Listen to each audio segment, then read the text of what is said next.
Start करते हैं lecture number 20A से। अब यहाँ पे कुछ रेजोनेंस के जो हमने टॉपिक्स पढ़े थे उसके ऊपर कुछ क्वेश्चंस को देखेंगे। उसके पहले थोड़ा सा एक थ्योरी वाला पार्ट भी डिस्कस कर लेते हैं। तो यहाँ पे हमने क्या लिया है, सीरीज़ RLC सर्किट को लिया है। ओके, KVL लगाया है तो V किसके इक्वल आ गया हमारा, सिंपल सा इक्वेशन जो होता है IR plus L di/dt plus 1/c integration of I dt। इस पूरी इक्वेशन को डिफरेंशिएट कर दिया विद रिस्पेक्ट टू T, तो इसको लिख दिया V डैश। जब इसको डिफरेंशिएट कर दिया और इसमें क्या कर दिया हमने, L को सप्लाई कर दिया, तो उससे क्या हो जाएगा, ये हमारा कुछ इस तरीके से बन जाएगा di²/dt² और plus R/L di/dt। Okay, L को सप्लाई करने का मतलब कि इधर भी L और दूसरी तरफ भी L, तो इसके नीचे जो L आएगा वो L से L को काट देगा, तो ये जो dt² है ये आपका सिंगल टर्म बच जाएगा। इधर ये R/L बन जाएगा, ये आपका क्या हो जाएगा 1/LC 1/LC और V'/L, कुछ इस तरीके से पूरा बन जाएगा ये। तो ये हमने पूरा ऐसे कर दिया, तो ये कुछ इस तरीके से आपकी इक्वेशन आ गई। फर्दर हमने क्या किया कि वही जो होता है कि di/dt को कैपिटल D मान लिया या फिर d/dt को। ओके, तो ये d² plus R/L d plus 1/LC और बाहर आपका I तो मौजूद है ही तीनों टर्म में, तो इसलिए I को बाहर ले लिया। तो ये कुछ इस तरीके से आ गया। तो आप अब क्या लिखेंगे, आपका स्टैंडर्ड इक्वेशन लिखेंगे, जो क्वाड्रेटिक इक्वेशन है उसका स्टैंडर्ड फॉर्म। तो s² प्लस 2 आपका जाई omega n s plus omega n², ये जो कंट्रोल सिस्टम से इक्वेशन लिखते हैं। ठीक है, इसके लिए कंट्रोल सिस्टम पता होना जरूरी है। तो ये इक्वेशन लिखी, यहाँ से कंपेयर करेंगे तो इसको और इस इक्वेशन से कंपेयर करेंगे तो ओमेगा n जो नेचुरल फ्रिक्वेंसी होती है वो आप क्या आई 1/LC के इक्वल, ओमेगा n क्या हो गया 1/√LC के इक्वल आ गया आपका ओमेगा n नेचुरल फ्रिक्वेंसी। उसी हिसाब से बीच वाले जो कोफिशिएंट है 2 जाई ओमेगा n, इसको कंपेयर करेंगे R/L से और इसमें ओमेगा n की वैल्यू लगा देंगे। तो आपका जाई की वैल्यू हम एक्चुअल में निकालना चाह रहे हैं। यहाँ पे जाई क्या है, डैम्पिंग रेशियो, तो जाई की वैल्यू आई R/2√C/L। तो यहाँ से हम डैम्पिंग रेशियो हमने निकाल लिया, जाई की वैल्यू निकाल ली। अब यहाँ से हम डैम्पिंग किस तरीके की है वो भी निकाल सकते हैं। कैसे, जाई आपका अगर लेस देन है तो अंडर डैम, ग्रेटर देन है तो ओवर डैम और आपका इक्वल टू 1 है तो क्रिटिकल डैम। ये सारी चीज़ें हम निकाल सकते हैं जाई की वैल्यू को निकाल के। तो डैम्पिंग रेशियो का फॉर्मूला तक हमने निकाला है। और अगर आप इसको कंपेयर करें इसी फॉर्मूले में, ये जो आपका R और रूट ये जो C/L है इसी को कंपेयर करें किससे, हम कंपेयर करते हैं क्यू फैक्टर से। तो क्यू फैक्टर 1/R√L/C के इक्वल होता है। इसका क्या मतलब है कि ये जो R√C/L है ये आपका अपोजिट है, रेसिप्रोकल है क्यू का, और 2 पहले से मौजूद है। तो आपका जो इंपॉर्टेंट रिलेशन है, वेरी इंपॉर्टेंट, आपका जाई और क्यू के बीच में, क्यू फैक्टर और आपका डैम्पिंग रेशियो के बीच में वो ये आया जाई इक्वल टू 1/2Q। तो ये काफ़ी इंपॉर्टेंट रिलेशन है। ओके, तो एक और हमने एक लास्ट डेरिवेशन और किया जहाँ पे हमने जाई और क्यू फैक्टर का रिलेशन निकाला। अब हम क्या करते हैं, एक क्वेश्चन को लेते हैं, उसके बाद आगे चीज़ों को करते हैं। इस क्वेश्चन में क्या है, सीधे से मैंने पहले ही हाईलाइट कर दिया, एक तो आपका रजिस्टर है 0.25 ओम का, एक आपका इंडक्टर है 1 हेनरी का और एक आपका कैपेसिटर है 1 फैरेड का। यहाँ पे वोल्टेज सप्लाई ली है VT, आपका 10 sin ωt, ये आपका वोल्टेज सप्लाई है। अब इन्होंने पूछा है और उनका सॉल्यूशन चीज़ों को हमने साथ में साथ लिख दिया। जैसे F0 पूछा है, F0 सिंपल सा आपका रेजोनेटिंग फ्रीक्वेंसी 1/2π√LC के इक्वल है। L की वैल्यू भी पता है, C की वैल्यू भी पता है, तो इस तरीके से आपका ये आपका फ्रीक्वेंसी आ गई F0 0.159 हर्ट्ज। क्यू फैक्टर पूछा है, क्यू आपका 1/R√L/C, मतलब क्यू का वो वाला फॉर्मूला है जिसमें RLC तीनों मौजूद है, उसको आप सॉल्व करेंगे तो ये वैल्यू दे देगा 4। फिर जाई पूछा है, डैम्पिंग फैक्टर या रेशियो, तो आपका जाई इक्वल टू 1/2Q होता है, तो इसी क्यू को हमने यहाँ सप्लाई कर दिया तो 1/8 या फिर 0.125 आ गया। ये लेस देन 1 है, मतलब ये अंडर डैम्ड सिस्टम है। और ये मैंने पहले भी बताया कि यहाँ नेटवर्क में हम जितने भी सिस्टम को डील कर रहे हैं, खासकर रेजोनेंस के अंदर, सारे अंडर डैम्ड ही हैं। उसके बाद बैंडविड्थ पूछा है और आपका F1 F2 cut off frequencies पूछा है। फिर पूछा है करंट एंड रेजोनेंस कंडीशन, और ये तो 6 पॉइंट तक अलग हो गया। फिर पूछा 7 और 8 पॉइंट जो कि एक जैसे हैं, maximum powerful voltage across resistor और maximum powerful voltage across inductor. ठीक है, मैक्सिमम पावरफुल वोल्टेज रजिस्टर के अक्रॉस तो सिंपल है I²R। ठीक है, पावरफुल वोल्टेज की अगर बात करें तो वैसे तो V इक्वल टू आपका IR के इक्वल हो जाएगा, और पावर अगर हमें निकालनी होगी तो I²R से निकाल देंगे। तो ये सारी चीज़ें देखते हैं।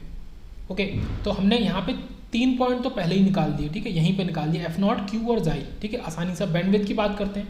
बैंडविड्थ आपको पता है F2 - F1 या फिर F0/Q। अब दोनों ही वैल्यू हमें पता है, F0 हमने निकाल लिया है और Q भी निकाल लिया है, तो आपका बैंडविड्थ आ गया इतना 0.039 हर्ट्ज। उसके बाद आपका नेक्स्ट वैल्यू थी बैंडविड्थ के बाद फिफ्थ वैल्यू F1 और F2, मतलब या तो आप ω1 और ω2 निकाल दो या फिर F1 और F2 निकाल दो। ω1 ω2 निकालोगे तो उसमें आप 1/2π कर दो तो F1 F2 बन जाएगा। तो तो इसका जो वो फॉर्मूला होता था, जो बात हमने डिस्कस किया था कि ओमेगा 1 क्या होता है, लो फ्रिक्वेंसी वाला, तो यहाँ पे माइनस आ जाएगा, पहले टर्म के पहले माइनस, तो माइनस R/12 और आपका यहाँ पे प्लस होगा क्योंकि फ्रिक्वेंसी हमेशा पॉजिटिव रहती है कुछ इस तरीके से। तो ये फर्दर सॉल्व कर देंगे। इसमें R है, इसमें देखो है क्या, R है, L है, L है, C है, R है, L है, ये सारी वैल्यूज हमें पता है। तो इस तरीके से हमने F1 निकाल लिया। पहले आप ओमेगा 1 निकालो, उसमें 1/2 से डिवाइड कर दो, तो ये आपका पूरा F1 आ गया 0.14 और ये आपका हर्ट्स ही होगा क्योंकि फ्रिक्वेंसी है। F2 भी इसी तरीके से, और 1/2 बाहर कर दिया, और यहाँ पे पहला टर्म आपका पॉजिटिव होगा और दूसरा तो ऑब्वियसली पॉजिटिव ही होगा, तो इस तरीके से 0.18। तो ये F1 F2 cut off frequencies भी आ गई। तो हमने यहाँ पे 5th पॉइंट तक निकाल लिया। अब 6th 7th 8th हमारा बचा है, तो पहले 6 देखते हैं कि करंट एट रेजोनेंस कंडीशन। तो रेजोनेंस कंडीशन जो है वहाँ पे करंट कितनी होगी, ये उसी ग्राफ को हमने रीड्रॉ किया जो कि करंट और आपका फ्रिक्वेंसी के बीच में होता है। तो यहाँ पे आपको रेजोनेटिव फ्रिक्वेंसी पे मैक्सिमम करंट मिलती है। इसका मतलब कि आप अगर IM को निकाल दोगे, मैक्सिमम करंट की वैल्यू को निकाल दोगे, तो आप करंट एट रेजोनेंस कंडीशन को भी निकाल दोगे। अब यहाँ पे थोड़ा सा कुछ चीज़ें आपका हमने यहाँ पे ड्राइव करके किया है, उसके बाद हमने करंट की वैल्यू को निकाला है। ओके, अब पहले करंट की वैल्यू को निकाल लेते हैं, फिर इसको देखेंगे वापस से। तो एट F0 अगर बात करें रेजोनेटिव फ्रिक्वेंसी पे, आपकी करंट क्या हो जाएगी, आपकी मैक्सिमम होगी, ठीक है। I जो होगा वो I मैक्स मिलेगा, वो कब मिलेगा, जब Z मिनिमम होगा। वो कब होता है, जब आपका वो Z केवल इम्पिडेंस R के इक्वली बचे, ये पहले से हमें पता है। तो इसलिए I आपका सिंपल सा V/R आ गया। V आपको पता है, ठीक है, क्वेश्चन से वहाँ पे 10 था, तो 10√2 उसकी RMS वैल्यू, और R आपका 0.25, तो इसको सॉल्व करके 20√2, तो ये आपका करंट आ गया at resonance condition, current at resonance condition 20√2। तो ये हमने इसको निकाल लिया। अच्छा, अब इसमें देखते हैं, इसमें क्या है कि आप जब इसको कंपेयर करते हैं तो आपको कुछ चीज़ों को समझना पड़ेगा। पहली बात क्या है कि एक ये जो OA है, ये जो इसको ओरिजिन को O मान लिया, ये पहला पॉइंट A, फिर B, फिर C, इस तरीके से। तो OA की वैल्यू अगर हम लिखना चाहें तो वो क्या हो सकती है, तो OA की वैल्यू आपका OB, ठीक है, ये पूरी वैल्यू, और उससे क्या कर देंगे, AC/2 वैल्यू को अगर घटा देंगे। अब ये फॉर्मूला जो है ये इतना आसान नहीं है। अगर आप साफ साफ देखें तो OA वैल्यू जो है वो यहाँ तक है, आप OB में से अगर AB को घटा देंगे तो आपको ये मिल जाएगा। मतलब मैं इसको अगर रीराइट करके लिखूँ, मैं यहाँ लिखता हूँ कि OA जो है वो आपका क्या हो जाएगा, OB, और OB में से ये जो इतनी डिस्टेंस है A और B के बीच की, ये डिस्टेंस, अगर आप इस डिस्टेंस को घटा दोगे तो आपको OA मिल जाएगा। अब आपको AB पता नहीं है, तो AB को आप किसके टर्म में लिखोगे, AC के टर्म में लिखोगे। वो कैसे, देखो आपको ये याद रखना है हमेशा इस वाले ग्राफ में कि ये जो AB है और ये जो BC है, ये दोनों एक दूसरे की इक्वल होती है। इसीलिए मैंने इनको हाईलाइट करके एरो बना के और ये इनको क्रॉस करके दिखाया हुआ है कि ये जो डिस्टेंस है आपकी किसकी, AB की, और ये डिस्टेंस BC की, दोनों एक दूसरे की इक्वल है। तो देखो AB = BC, और ये जो पूरी डिस्टेंस है AC, अब ये दोनों जब इक्वल हैं तो ये दोनों और किसके इक्वल हो जाएंगे, AC/2 के।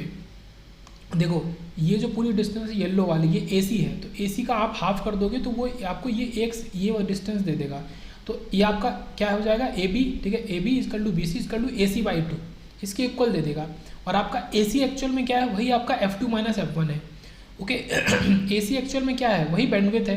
यहाँ पे AC ही आपका बैंडविड्थ है, F2 - F1। तो AC/2 क्या हो जाएगा, F2 - F1/2। तो इसी AC/2 को हमने यहाँ पे इस्तेमाल किया, तो ये फॉर्मूला ऐसे निकल के आया।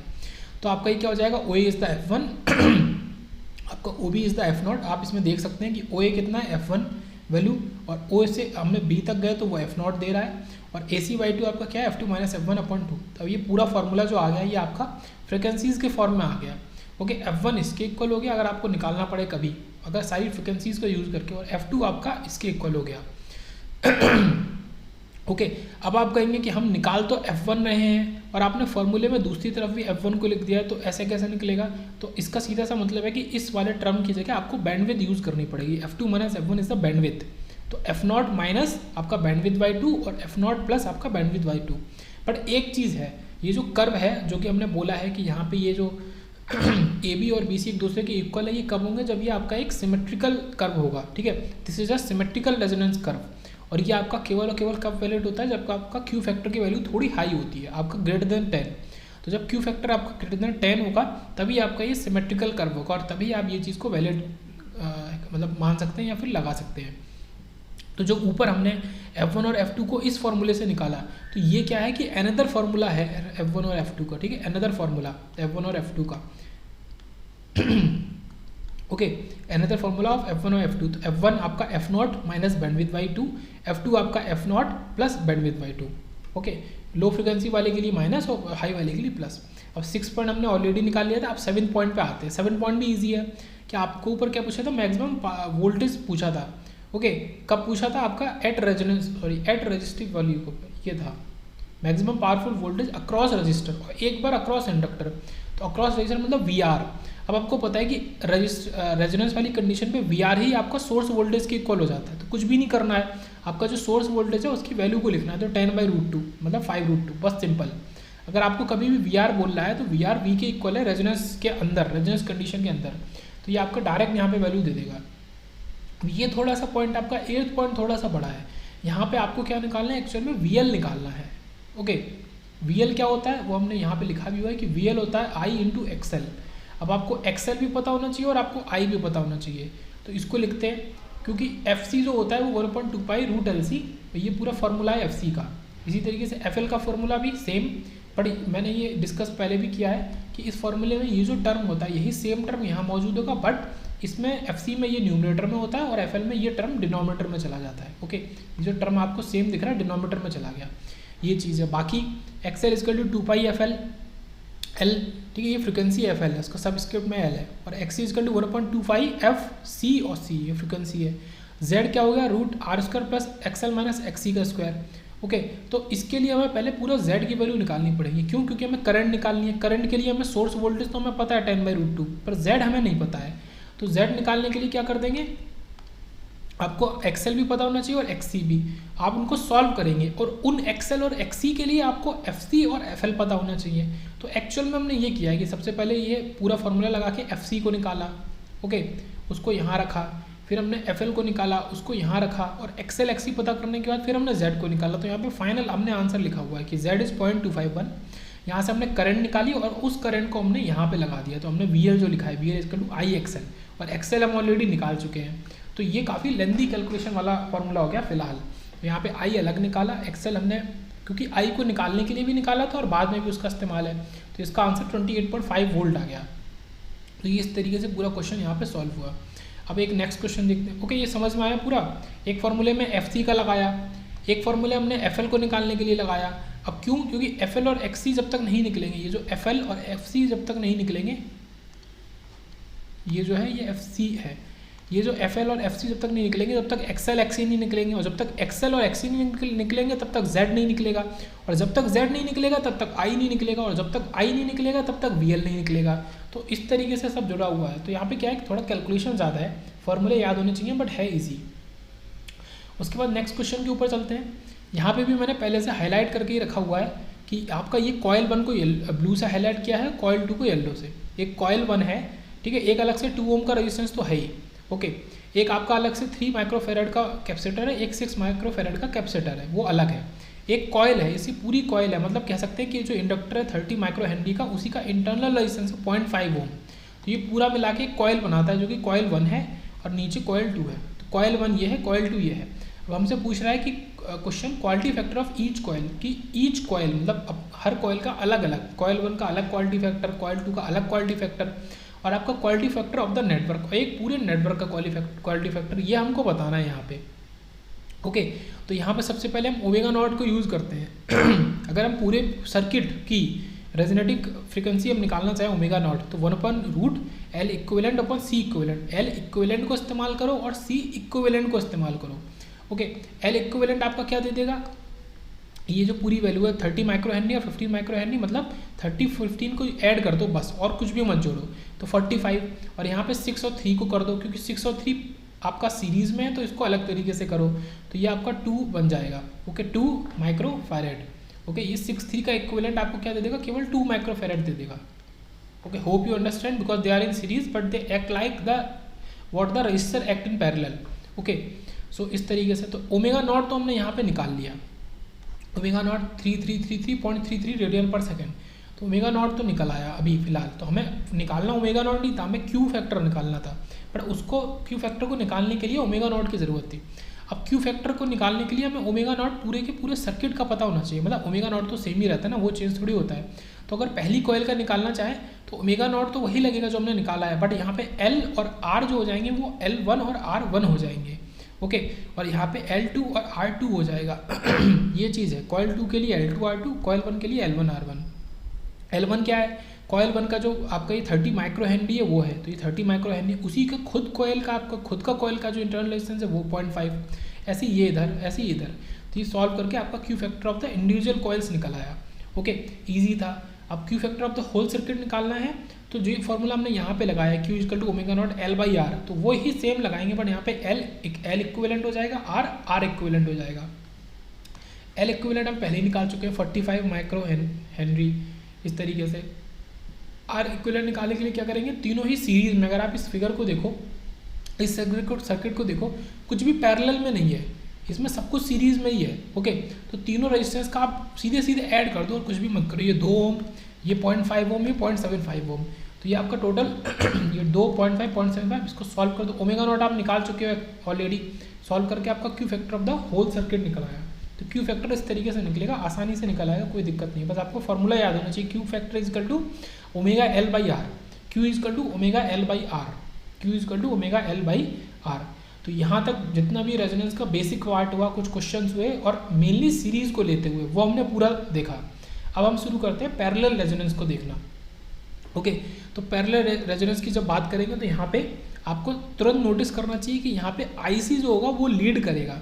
ओके, पैरेलल में आपका उल्टा काम करता है, ठीक है। वैसे आपका क्या होता है कि आईसी जो होता है वो लैग करता है वोल्टेज को सॉरी, वहाँ पे V जो होता है VC वो वोल्टेज को लैग करता है, VC लैग्स I।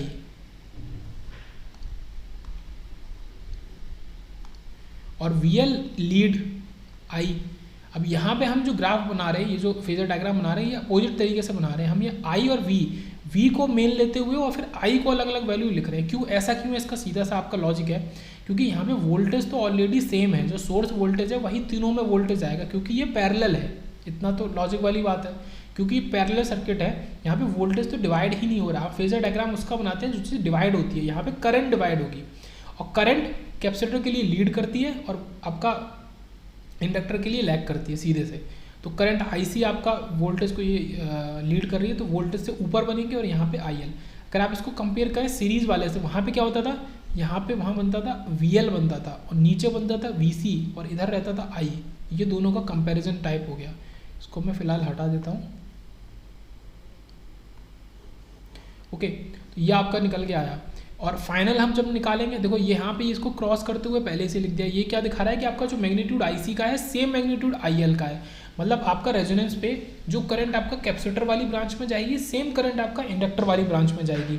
तो वहाँ पे IR जो है, जो ओवरऑल फेजर डायग्राम बनेगा वो केवल IR और V के बीच में बनेगा, क्योंकि ये एक दूसरे को, क्योंकि अपोजिट है। ऐसा क्यों है, क्योंकि इनके बीच का जो एंगल है फेज डिफरेंस वो 180 डिग्री है, तो एक दूसरे को कैंसिल कर देंगे, तो आपका ओवरऑल जो IR और V यही बचेगा।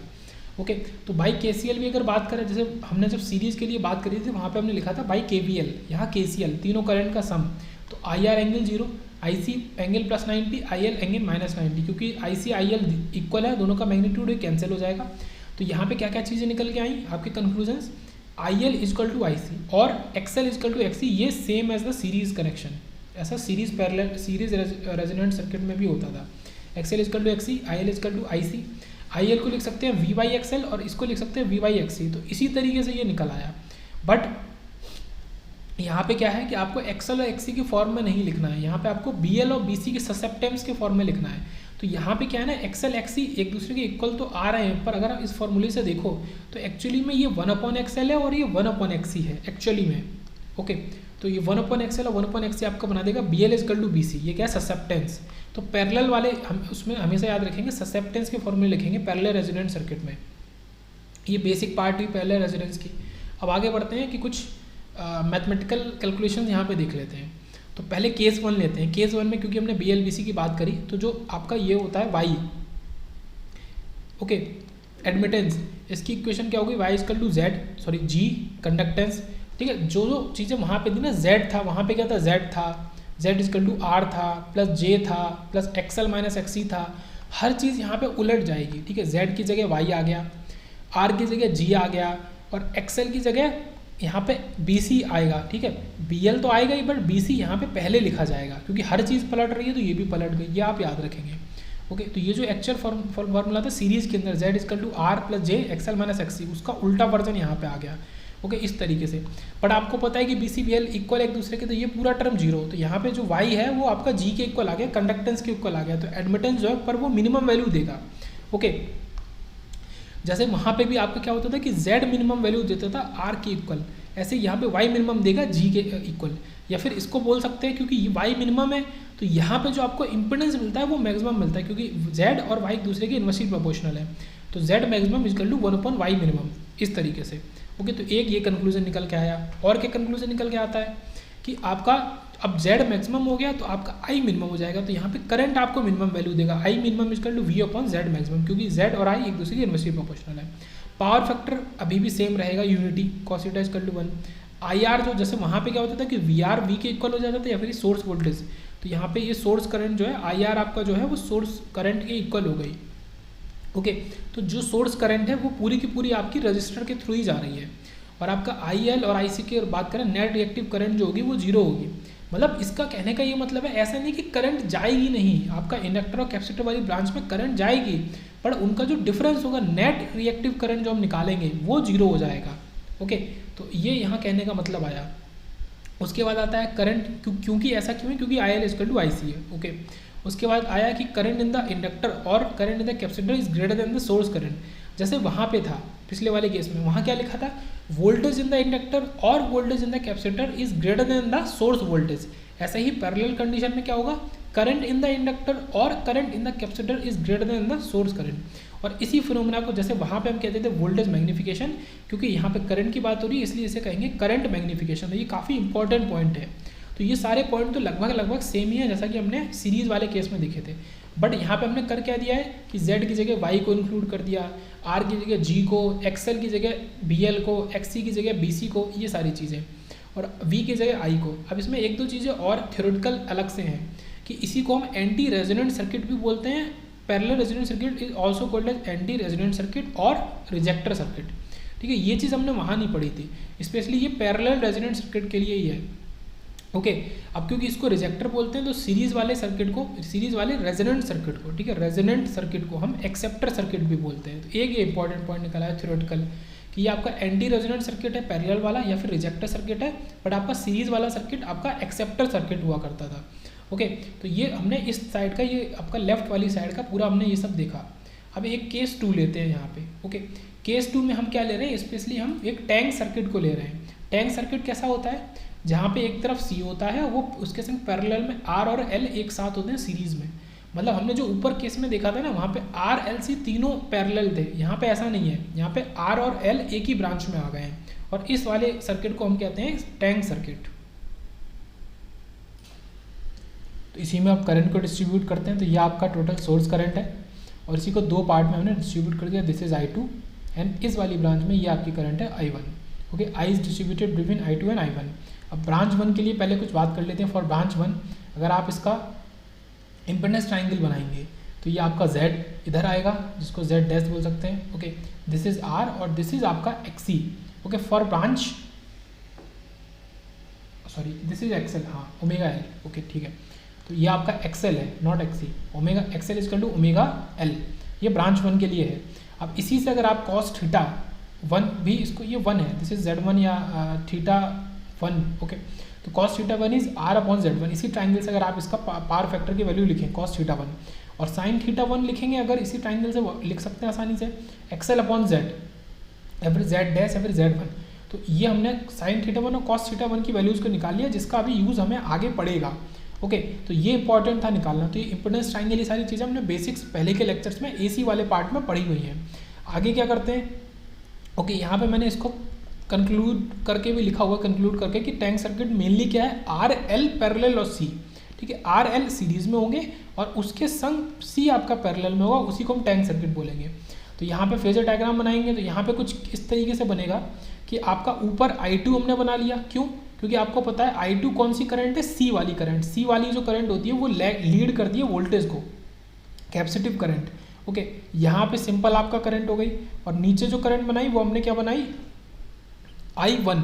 ओके, बट यहाँ पे एक कैच है, यहाँ पे जो I1 है वो आपका एकदम डाउनवर्ड नहीं बनेगी, यही चीज़ यहाँ पे समझने वाली है। क्योंकि I1 जो करंट है वो पूरी की पूरी इंडक्टर में नहीं जा रही। आप अगर ऊपर जाके देखो जो RLC सर्किट हमने लिया था पैरेलल वाला, वहाँ पे RLC ओके तीनों ही आपका, ये तो सीरीज वाला है, पैरेलल वाला बीच केस में कहाँ गया, ये रहा, यहाँ पे RLC तीनों पैरेलल में थे, मतलब जो करंट L में जा रही थी उसके अंदर R वाला कोई भी काम नहीं था। तो इसीलिए यहाँ पे ऐसा था कि IC बिल्कुल ऊपर है, IL बिल्कुल नीचे है, बट क्योंकि यहाँ पे L के संग सीरीज में R भी इंक्लूड हो गया तो अब आपका ये कुछ इस तरीके से नहीं बनेगा। ओके तो अब जब आप इसको बनाएंगे I1 को, तो I1 का ग्राफ जो है वो कुछ इस तरीके से स्लेंटेड बनेगा। ये जो आपका ऑरेंज से बना हुआ है ये आपका I1 है और इनके बीच का एंगल जो होगा वो आपका θ1 एंगल होगा। तो ये यहाँ पे बहुत इंपॉर्टेंट चीज़ है टैंक सर्किट की। ओके I1 इस तरीके का क्यों है, because it is a combo of R and L both and not only L. ये केवल एल का नहीं है, ये जो ब्रांच है उसमें केवल एल नहीं है, उसमें आर और एल बोथ है। इस वजह से जो आपका फेजर डायग्राम है वो आपका इस ऊपर की तरफ को घट जाएगा। ओके मतलब ये जो ब्रांच है इसमें जो करंट है वो लैग तो करेगी वोल्टेज को, बट बहुत ज़्यादा लैग नहीं करेगी। तो हम क्या करेंगे कि इसको एग्जैक्ट इसको ऐसे बनाएं, इसके दो कंपोनेंट निकाल लेंगे। तो ऊपर वाला कंपोनेंट क्योंकि थीटा इधर है θ1, तो I1 cos1 थीटा वो ये हो गया। अच्छा इस पॉइंट को हमने पहले से B मान लिया, इसको A मान लिया, तो ये A और B जो लेंथ है वो आपका I1 cos θ1 है, और ये जो नीचे वाला आपका जो पॉइंट है ये आपका I1 sin θ1 हो गया। ओके ये जो पूरी इसका कंपोनेंट निकल के आएगा ये I1 sin θ1। तो यहाँ पे I2 एक्चुअल में किसके इक्वल है, I1 के एक कंपोनेंट के इक्वल है। वो कंपोनेंट कौन सा है, एक तो I2 है और इसका कंपोनेंट जो है I1 sin θ1, ये अपने आप में इक्वल है। क्योंकि ये इंपॉर्टेंट पॉइंट यहाँ से निकल के आए कि I2 किसके I1 के इक्वल नहीं है, वो I1 के एक कंपोनेंट के इक्वल है, और वो कंपोनेंट है आपका I1 sin θ1। तो उसको इस्तेमाल करना है। तो ये देखो कि I = I1 cos θ1 तो इसके सामने है। ओके जो कि पहले क्या हुआ करता था, वहाँ पे ये हुआ करता था IR V के ठीक है फेज में, और यहाँ पे IR ना होके I1 cos θ1, मतलब जो I1 करंट है उसका cos θ वाला कंपोनेंट इसके इक्वल है। तो इसको लिख सकते हैं I = आपका I1 × R/Z1। ठीक है क्यों, क्योंकि cos θ1 हमने ऊपर ऑलरेडी निकाल लिया है R/Z1। ये देखो यहाँ पे R/Z1, यहाँ पे cos θ1 ऑलरेडी निकाल लिया, तो उसको इसीलिए निकाला था, वो आगे यूज़ होगा। तो I की इक्वेशन क्या निकल के आई, इंपॉर्टेंट, I = I1 × R/Z1। इसी तरीके से I2 की अगर बात करें, क्योंकि हमने देख लिया कि I2 किसके इक्वल है, I1 के कंपोनेंट के इक्वल। वो कंपोनेंट क्या है, I1 sin θ1। तो I2 = I1 sin θ1। अब I1 को हम लिख सकते हैं V/Z1। ठीक है ये येलो वाला हाईलाइटेड पार्ट है, और sin θ1 को हमने पहले सॉल्व कर लिया XL/Z1। यहाँ से इधर क्या लिख सकते हैं, I2 को लिख सकते हैं V/XC, क्योंकि I2 कौन सी ब्रांच है जिसमें केवल कैपेसिटर था, तो उसका जो नेट रिएक्टेंस होगा वो XC के इक्वल होगा। ओके तो इससे V कट गया इधर दोनों तरफ, तो Z1² किसके इक्वल आ गया, XL × C के इक्वल आ गया, या फिर Z1 किसके इक्वल आ गया, √ आपका ω_L, sorry this is XL/XC। हाँ ये है इस तरीके से, दिस इज XL/XC। तो XL ω_L ऊपर और XC 1/ωc नीचे, तो ω फिर से कट गया। तो यहाँ पे जो Z1 आया सॉल्व करके, Z1 ठीक है पहली वाली ब्रांच का नेट इम्पिडेंस वो आपका √L/C के इक्वल आ गया। मतलब Z1 में आप एक गौर करके देखो कि यहाँ पे कोई भी R नहीं है, कोई भी R मौजूद नहीं है, जबकि इस वाली ब्रांच में आपका रजिस्टर मौजूद है। ठीक है Z1 क्या है, ये वाली ब्रांच है, ब्रांच 1 जिसमें R और L था, बट Z1 के फॉर्मूले में पूरा सॉल्व करने के बाद आपका कोई भी R नहीं है। यहाँ पे Z1 = आपका √L/C के इक्वल आ गया। ओके तो ये काफ़ी इंपॉर्टेंट पॉइंट था। उसके बाद बात करते हैं for any parallel circuit for resonance. Okay resonance के लिए अगर बात करें तो BL, क्योंकि उसमें पहले वाले ब्रांच में क्या है आपका BL है, मतलब इंडक्टर मौजूद है, दूसरे वाले ब्रांच में BC मौजूद है। अब BC किसके इक्वल हो गया, 1/XC। ये हमको पता है कि ससेप्टेंस नेट रिएक्टेंस का रेसिप्रोकल होता है, तो BC इज 1/XC।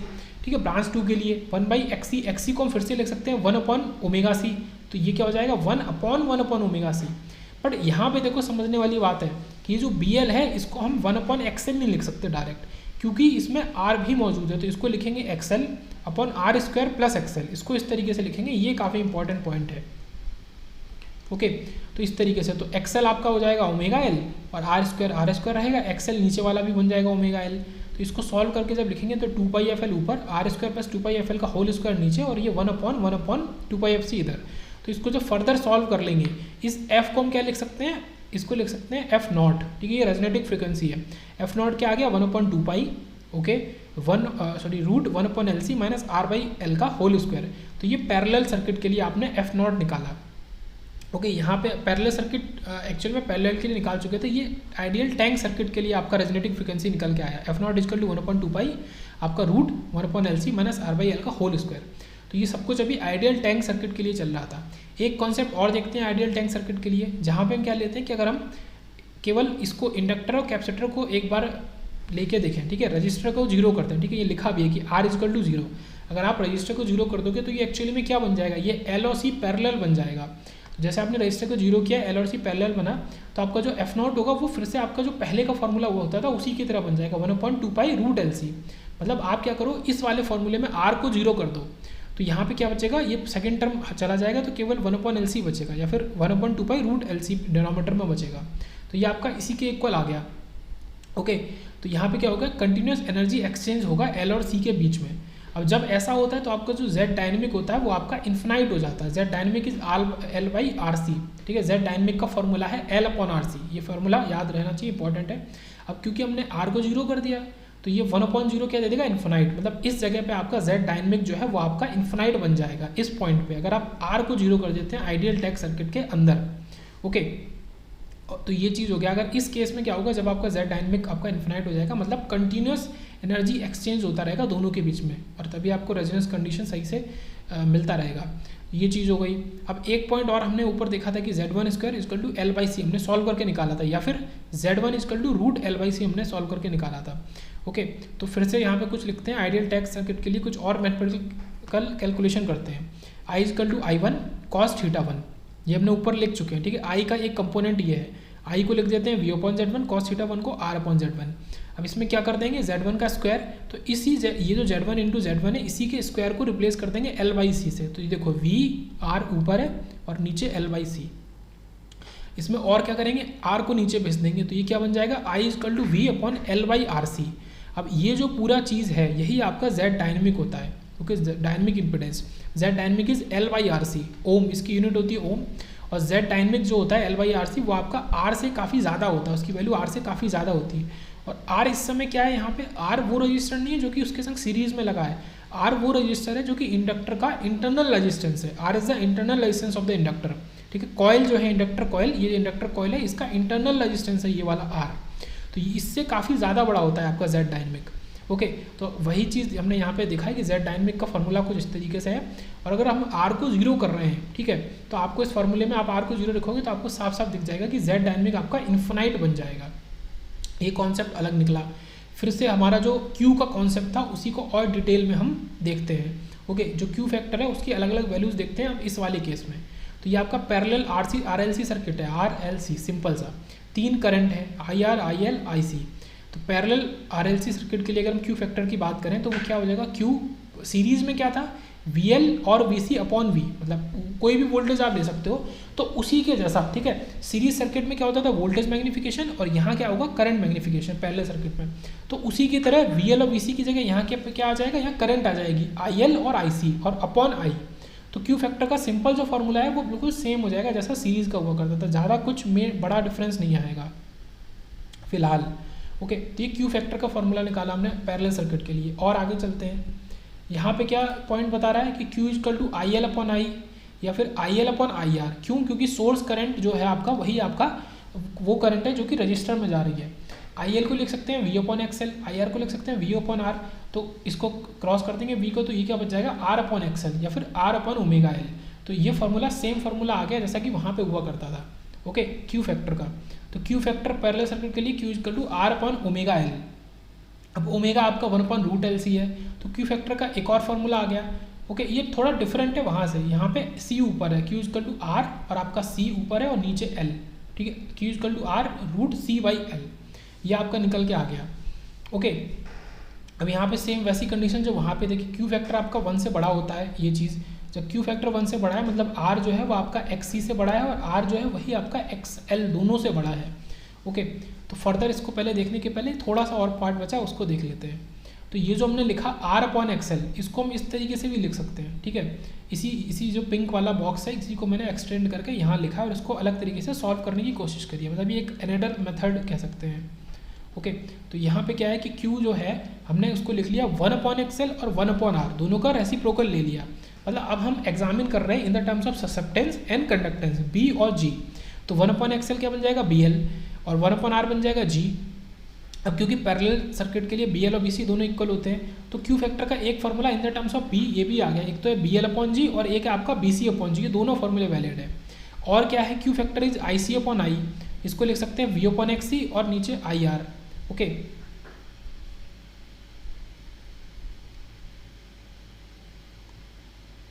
ये R जो है ये सबस्क्रिप्ट में है कि आपका ये जो करंट सोर्स करंट है ये आपका वही कौन सी करंट है, ये आपका जो रजिस्टर में जा रही है। ओके, ये जो R है ये सबस्क्रिप्ट में है, ये I/R नहीं है, ये याद रखेंगे। तो V/XC इसको भी चेंज कर लेंगे, इसको V/R लिख सकते हैं, तो V से V गया तो R/XC बन गया। और XC क्या होता है 1/ωc, तो क्योंकि XC डिनोमिनेटर में है तो ωc न्यूमिनेटर में आ जाएगा। तो ये जो फाइनल फार्मूले बने हैं ये मैंने ऐसे ब्लू वाले बॉक्स में लिखे हैं कि Q=R/ωL या फिर R/ωc। तो ये क्यू फैक्टर जो है ये पैरेलल के लिए निकल के आया।